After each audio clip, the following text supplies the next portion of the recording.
ಕರ್ನಾಟಕದ ವಿಜಯಪುರ ಜಿಲ್ಲೆಯಲ್ಲಿ ಇಂಡಿ ನಿಂಬೆ ಎಂದೇ ಗುರುತಿಸಲಾಗಿದೆ. ಇಂಡಿ ನಿಂಬೆಯ ಅನನ್ಯತೆಗೆ ಕಾರಣ ವಿಜಯಪುರ ಜಿಲ್ಲೆ ಇಂಡಿ ಮತ್ತು ಸಿಂದಗಿ ತಾಲೂಕುಗಳಲ್ಲಿ ನಿಂಬೆ ಕೃಷಿ ಶತಮಾನಗಳಿಂದ ನಡೆಯುತ್ತಿದೆ. ಈ ನಿಂಬೆಯ ಗುಣಮಟ್ಟಕ್ಕೆ ಕಾರಣ ವಿಜಯಪುರದ ಭೌಗೋಳಿಕ ಪರಿಸ್ಥಿತಿಗಳು. ಕೃಷ್ಣೆ, ಡೋಣಿ ಮತ್ತು ಭೀಮಾ ನದಿಗಳ ನೀರು, ಆಳವಾದ ಕಪ್ಪು ಮಣ್ಣು ಮತ್ತು ಅರೆ ಶುಷ್ಕ ಹವಾಮಾನವು ಈ ನಿಂಬೆಯಲ್ಲಿ ವಿಶಿಷ್ಟ ಗುಣಲಕ್ಷಣವನ್ನ ರೂಪಿಸಿವೆ. ಕಾಗ್ಜೆ ಎಂಬ ಹೆಸರು ಕಾಗದ ಎಂಬ ಕನ್ನಡ ಪದದಿಂದ ಬಂದಿದ್ದು, ಇದರ ಸಿಪ್ಪೆ ಕಾಗದದಷ್ಟೇ ತೆಳುವಾಗಿದೆ ಮತ್ತು ಅಧಿಕ ರಸವನ್ನ ಹೊಂದಿದೆ. ಈ ವಿಶೇಷತೆಗೆ ಜಿಐ ಟ್ಯಾಗ್ ಪಡೆಯಲು ಮುಖ್ಯ ಆಧಾರವಾಗಿದೆ ಎಂದು ಗಮನಿಸಬಹುದಾಗಿದೆ. ಜಿಐ ಟ್ಯಾಗ್, ಜಿಯೋಗ್ರಾಫಿಕಲ್ ಇಂಡಿಕೇಶನ್ ಎಂದರೇನು? ಜಿಐ ಟ್ಯಾಗ್ ಎಂದರೆ ಒಂದು ನಿರ್ದಿಷ್ಟ ಪ್ರದೇಶದಲ್ಲಿ ಉತ್ಪಾದಿಸಲಾಗುವ ಉತ್ಪನ್ನಕ್ಕೆ ಅದರ ಗುಣಮಟ್ಟ ಮತ್ತು ವಿಶಿಷ್ಟತೆಯ ಆಧಾರದ ಮೇಲೆ ನೀಡುವ ಒಂದು ಮಾನ್ಯತೆ. ಇದು ಆ ಉತ್ಪನ್ನದ ಮೂಲವನ್ನು ಖಚಿತಪಡಿಸಿ ಅನಧಿಕೃತ ಬಳಕೆಯಿಂದ ರಕ್ಷಿಸುತ್ತದೆ.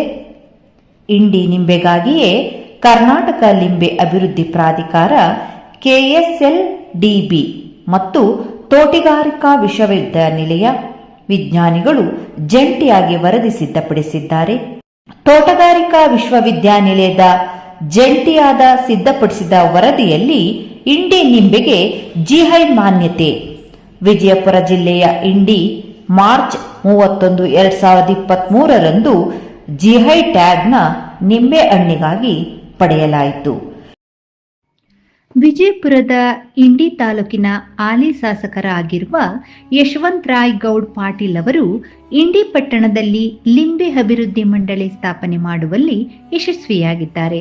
ಅದೇ ರೀತಿ 2023ರಲ್ಲಿ ಲಿಂಬೆಗೆ ಜಿಐ ಟ್ಯಾಗ್ ಬರಲು ಕೂಡ ಅವರ ಶ್ರಮ ಅತ್ಯಂತ ಗಮನೀಯವಾಗಿದೆ. ತೋಟಗಾರಿಕೆ ಇಲಾಖೆ ಅಡಿಯಲ್ಲಿ ಕರ್ನಾಟಕ ರಾಜ್ಯ ಲಿಂಬೆ ಅಭಿವೃದ್ಧಿ ಮಂಡಳಿಯು ಸಣ್ಣ ಪುಟ್ಟ ವ್ಯಾಪಾರಿಗಳನ್ನು ಮತ್ತು ಬೀದಿ ಬದಿ ವ್ಯಾಪಾರಿಗಳನ್ನು ಪ್ರೋತ್ಸಾಹಿಸಲು ಲೆಮನ್ ಟೀ ಪಾಯಿಂಟ್ ಎಂಬ ಸ್ಟಾಲ್ಗಳನ್ನು ಸ್ಥಾಪಿಸುವ ವಿನೂತನ ಕಾರ್ಯವನ್ನು ಕೂಡ ಪ್ರಾರಂಭಿಸಿದ್ದಾರೆ.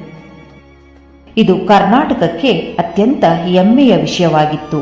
ಈ ಮಾನ್ಯತೆ ಪಡೆದ ನಂತರ ಇಂಡಿ ಲಿಂಬೆ ತಳಿಯು ಮಣಿಪುರದ ಕಚ್ಚೈ ಲಿಂಬೈ ನಂತರ ಜಿಐ ಟ್ಯಾಗ್ ಪಡೆದ ದೇಶದ 2ನೇ ನಿಂಬೆ ತಳಿ ಎಂಬ ಕೀರ್ತಿಗೆ ಪಾತ್ರವಾಯಿತು. ಈ ಮಾನ್ಯತೆ ಸಾಮಾನ್ಯವಾಗಿ 10 ವರ್ಷಗಳ ಅವಧಿಗೆ ಇರುತ್ತದೆ. ಜಿಐ ಟ್ಯಾಗ್ನಿಂದ ಆರ್ಥಿಕ ಪ್ರಯೋಜನಗಳು: 1. ಜಾಗತಿಕ ಗುರುತು. ಇಂಡಿ ನಿಂಬೆಗೆ ಅಂತಾರಾಷ್ಟ್ರೀಯ